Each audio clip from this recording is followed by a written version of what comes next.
Mr. Utsab, his topic of the lecture is from microscopy to many perceptual and morphological answers. to meaning, visual and Morphological answers. morphological analysis. Please come.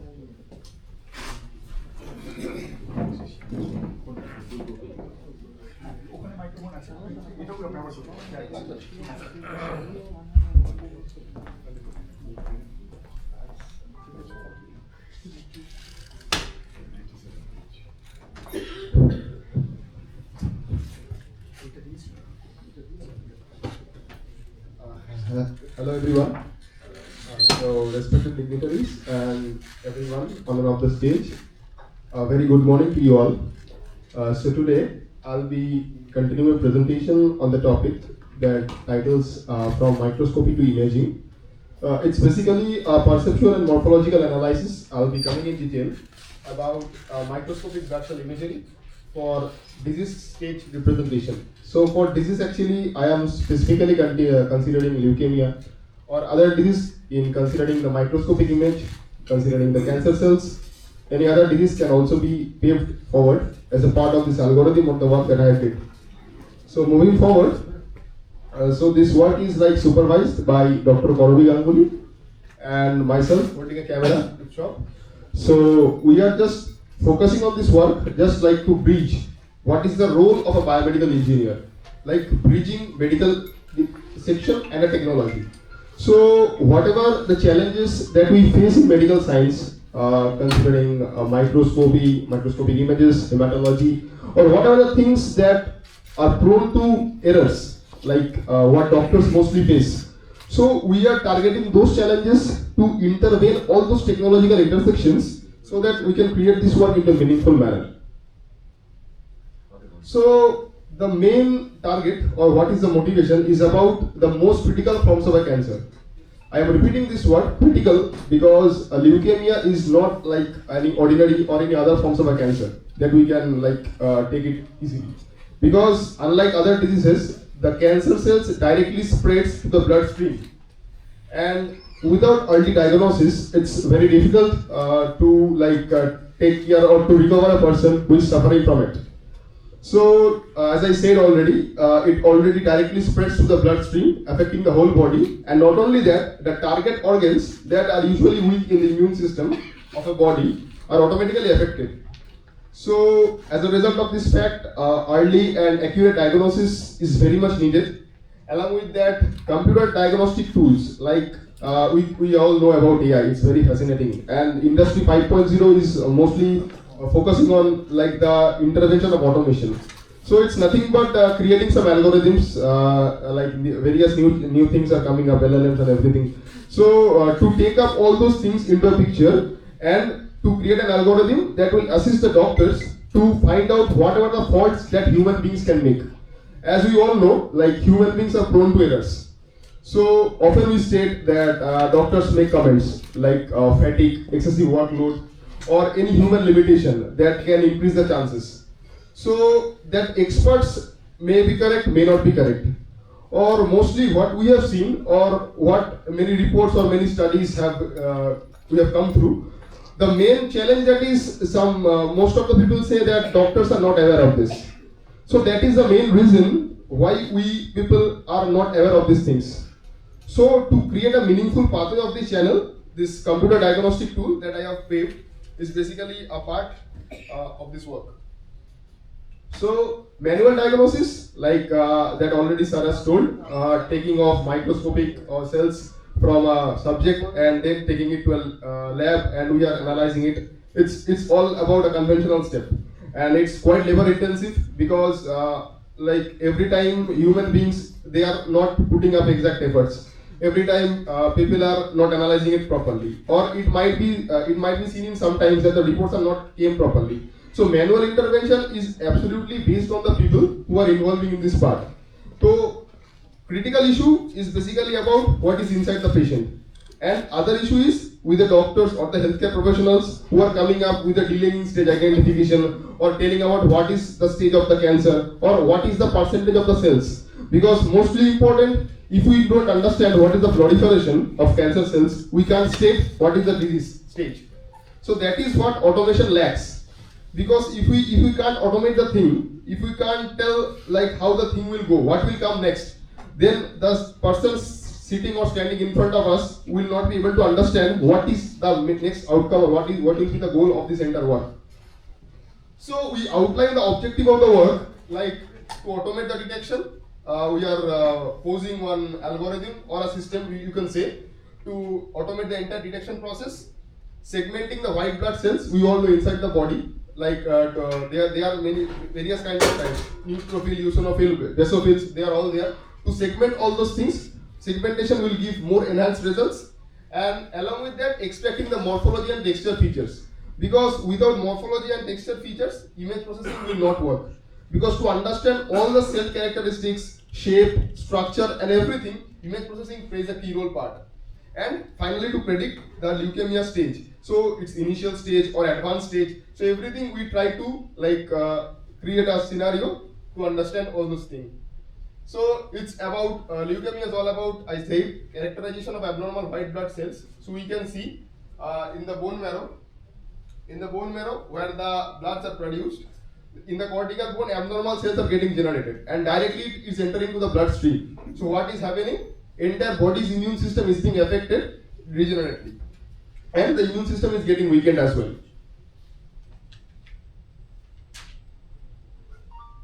So based on disease progression, what are the types of leukemia? We have acute and chronic. So acute is all about rapid progression. Like in the body, you can feel that something is happening. A rapid progression and requires like immediate, like 24/7 emergency can be a measure to this problem. And chronic leukemia is about slowly progression that is remain undetected initially. So that is also a target of this work. Like all the undetected cells or the cells where we are unable to understand what will be the future scope or what will be the texture variance. So to understand it initially or pre-diagnosis, it's about it. And another important classification is based on lineage, which is lymphoid, lymphoblasts, and the myeloid leukemic cells. So this classification is essential for diagnosis, especially whenever we are going to critical stage or third stage. This treatment prognosis is very important of lineage cells like lymphoid and myeloid. So in the image we can see the first thing is lymphoid leukemia that affects the lymphocytes, and the immune response is being hampered like drastically. And conditions acute lymphoblastic leukemia is already integrated in this part. And if I come to myeloid leukemia, what happens is myeloid lineage is disrupted at first. So myeloid cells starts breaking down, and then proliferation starts regenerating with multiple blood cell types. So these variations, they lead to disruption in the morphological patterns. So if the morphological patterns get disrupted, the size and structure from cellular level starts to change. So what happens is the organ dysfunction starts. Now what is the importance, like I am talking about cell morphology a lot. So like morphology in simple terms is cellular level identification. Like if I consider this one, its morphology is about its shape, structure, size and everything. So in image processing also we discuss about cellular levels, inferring the size, shape, structural characteristics, and pertaining to other things like significant changes of the cellular level.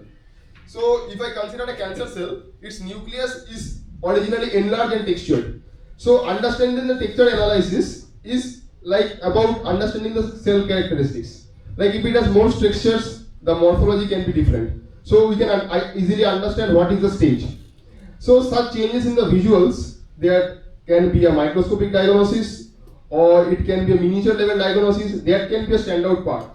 So like visual, it's about a difference that I have showed. Like what visual inspection is doing, like a hematologist or a medical professional is taking and the data like visually, and it's a manual effort.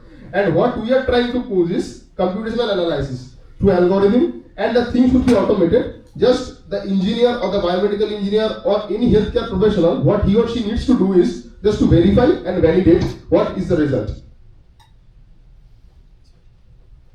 So, what is the importance of image processing in medicine?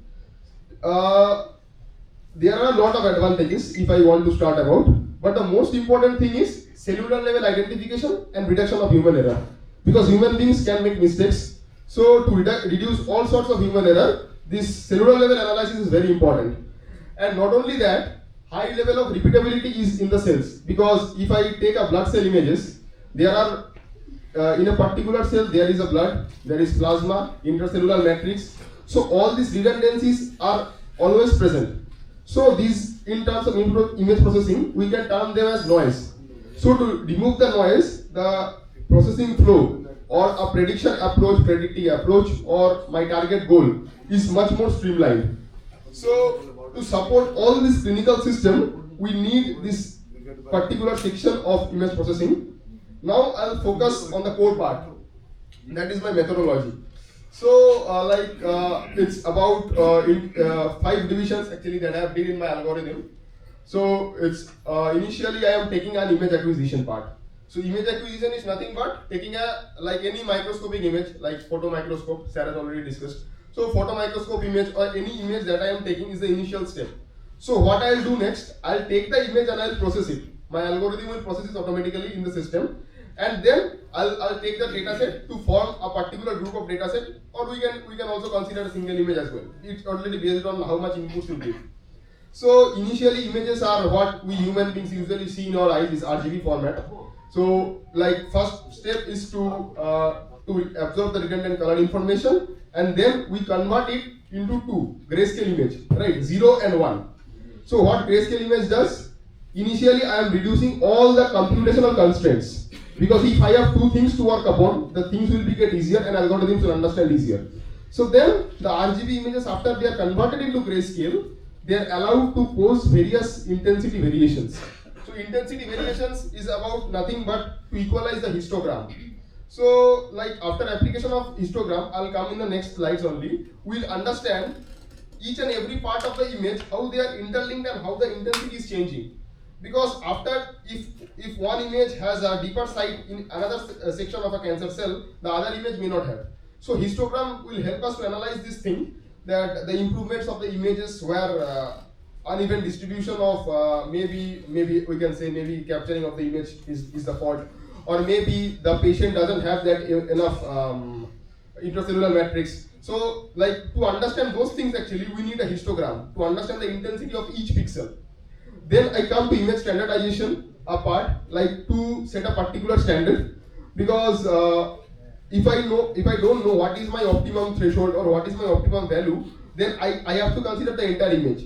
So my region of interest will be omitted. So that should not be the goal. So I come to directly to OS2 thresholding. So it's the term basically seems like it's automatic conversion. I come to automation when I do automation on an image, I apply OS2 thresholding image. So OS2 thresholding, what it does, in binary terms, I take an optimal value of a threshold, and then without any manual intervention, the image is segregated. That is the main concept of this OS2 thresholding part. Then after binarization, I perform segmentation. Because without segmentation, I'll be unable to isolate the blood cells. Because I have to come to a particular point to identify where is my cell or where is the cancer cell. So that for that part only, the segmentation is very important, classifying red blood cells, white blood cells, removal of platelets, and then color thresholding to understand where the intensity of color is more or where the intensity of color is less. Because more the difference is, more the level of understanding will come across. So this in phrase like cellular level integration is done. Now precise isolation of the target. After I segment, to precise my isolation, I use k-means clustering, basically an unsupervised algorithm. So like I understand all the similarity and I group them into clusters. So after clear separations, we can get a different background and a different foreground. So these two will help me to understand what is the exact concentration of cancer cell and what is the position.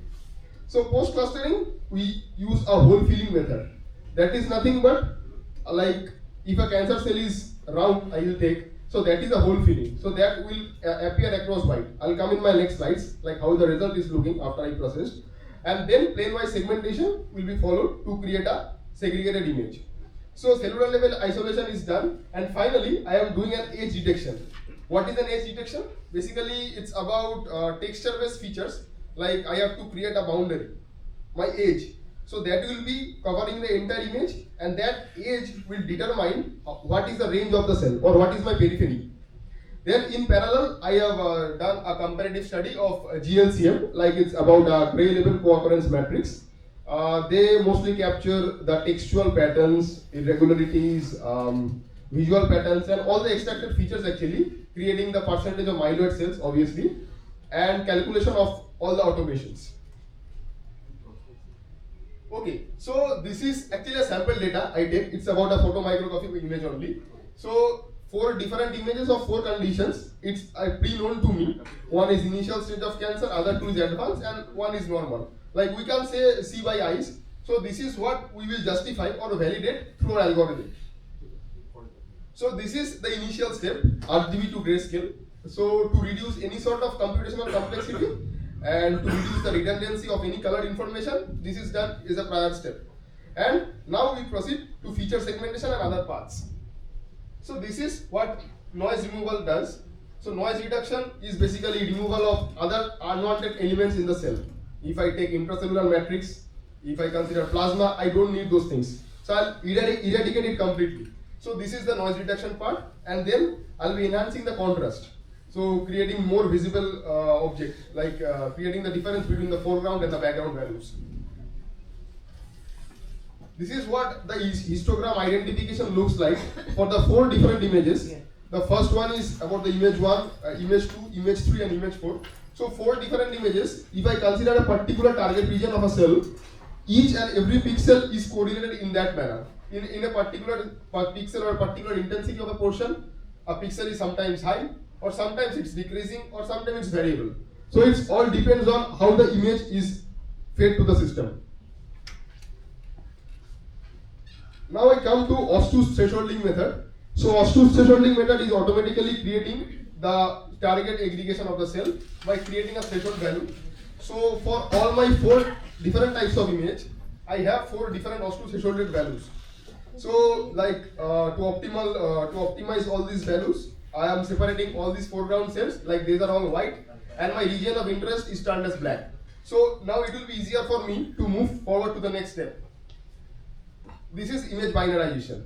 So what is this? Like I can clearly identify, this is not my final result, I can clearly identify that where my cancer cells could be. So like here I can see in the 3rd image it has a minimal cancer cell. I can see only 1 cancer cell. Or if I take on the 4th image, it has a maximum amount of cancer cells. So this is all about my hypothetical and my analysis of algorithm, that I can come to a conclusion that image binarization, I can take out where my area or region of cancer cell can be. Now I am creating a group of cluster. If I am applying current thresholding again, so my clusters are being created, and you can see in a different color, I am targeting what is my cancer cell.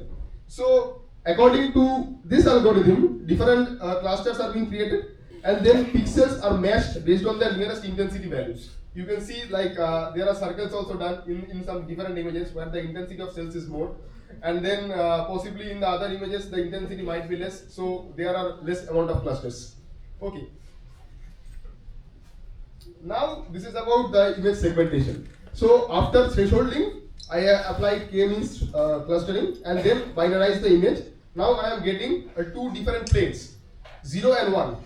So segmented cancer region, so I am getting what is my target area, my region of interest, and then I can identify where my cells are. So now to identify the intensity or to identify what is the possibility of proliferation or what is the possibility of how it is threat to ailment. So these things can be now understood by GLCM, because now I have to understand the computational analysis. So I have segregated the images, the image visualization part is done. I have to go to the texture part, possibly covering this edge detection as well. So this is my edge detection. Actually for 4 images, I have taken 4 different edges to segment. So for the first image, I have taken 4 images like on spatial matrix. One is Prewitt, Sobel, Roberts and Kenny. So it's basically a validation or a verification. What I am doing in segmentation, my edge detection is validating that yes, I am doing properly or not. So my segmented region is my edge. It's my boundary or my region of interest. Okay, so this one about the first image. This is about the second image, like how the edges are responding. So these edges are all in mathematical terms. They all vary as per the gradient values actually. More correlation, more gradient values. And this is about the third image, and this is about my fourth image. So there is more possibility or more clarification in the identification of the edges I have discussed. So this is what my result predicted. So for the first image, I can see the myeloid cell percentage is approx more than 30% actually, and I can say that it's at advanced stage. Okay. So and in the second images, I can see my percentage of myeloid cell is very minimum, 3.5. So the leukemia is at the very outset or it's going to start. And in my third image, there is very less percentage, almost negligible. So it's a healthy cell. Might be 0.6 is some artifact. It may be an artifact. The patient is totally healthy. And again in the fourth images, there is more percentage cells of myeloid. Okay, so this is all about my results. So what my algorithm would have predicted. So 4 images, like according to what initially results I have, it got matched. This is about the comparative GLCM analysis. So what the GLCM stands for, basic name, gray level co-occurrence matrix. So what features are initially there? We understand about the contrast. So it measures local intensity variation, like if I consider 2 cells, how the intensity varies from image to image, or if I consider particular edge, how the intensity is varying and how it's like visibly appealing. Next is correlation. So like linear dependency, if I consider a linear graph, how the 2 variables are dependent on each other between the gray level pixel and binary pixel, like reflecting all the textures. Next I come to energy. So energy is about the uniformity of the texture. For an example, if I take a white paper and I draw through my pen, so there is a dislocation of my texture. So that texture is denoted by energy. And then I come to homogeneity. So how pixel closeness, homogeneous. So how pixels are closed and how they are uniform, like they are homogeneous as well. So this is depicted. And then as per my algorithm, actually I noted down all my accuracy and my stage as per my prediction. So these are the, as I discussed, in gray level part, what are the importance of each part, contrast, energy, correlation, and accuracy estimation through the algorithm. Now the decision logic part. So what we did is, we have taken the texture features first. We taken the shape descriptors like RGB values, and then we understood what are the color properties. So what color properties helped us to do to compare the features, right? So round shape, rectangular shape. So these are the difference in the features. So we understood all with the reference images, and the interpretation of the GLCM features, like if threshold is 1, what will be the similarity, or what will be the regularity, or if threshold is more, how much irregular it is prone to. And then a combined decision logic helped me to make the prediction algorithm that if the leukemia is detected, there is more amount of cells, and then if leukemia is not detected, there is a minimum number of cells along with the stage. And this is about the myeloid cell percentage estimation, identification of how many myeloid cells are there, creating a group of clusters in a white blood cell, and calculating how much percentage we might have. And significantly, following the literature, we are predicting what is the stage. So now, what are the parameters? Like smooth chromatin, we come about the biological features. Smooth chromatin, regular shape, and for WBC nucleus, we have irregular shape. So chromatin is there, and stage-wise representation is also done. So accuracy observed quite to be different, along with parameter variations. So what are my advantages? So interpretable parameters. I don't require the large data sets. I can explain it clinically, and it's more simple. So it's basically a very less limitations are there. So large data set size only, and image quality might be, it's all up to the clinician who is taking. So finally I can conclude that it's basically, I did it through MATLAB only, a software. matrix laboratory, providing reliable results, and effective segmentation is my goal to proceed with this thing and to automate this entire process. So this is my list of references that I have gone through. So it's all about my side. Thank you from my end. Thank you very much, Mr. Raj. I hope this is a very illuminating talk about something of which all of us are really concerned. For me, it is a little bit difficult to understand, but yeah, for me it is a little bit too high level of discussion, so I could really think of asking a relevant question. But if from the audience, if anybody has any question, he is free to ask Mr. Roy. He will be glad to answer the question. Otherwise, during the tea break, you can definitely talk to him, because this is a concern for many of us in the family also. So I hope he can illuminate you about the direction of the treatment or whatever it may be that might be helpful to you. Thank you. If you have any question, please stand up and put forward your question.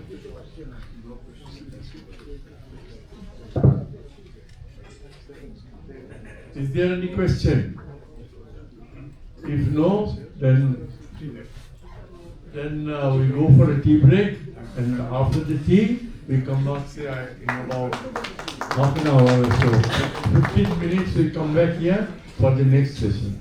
Thank you.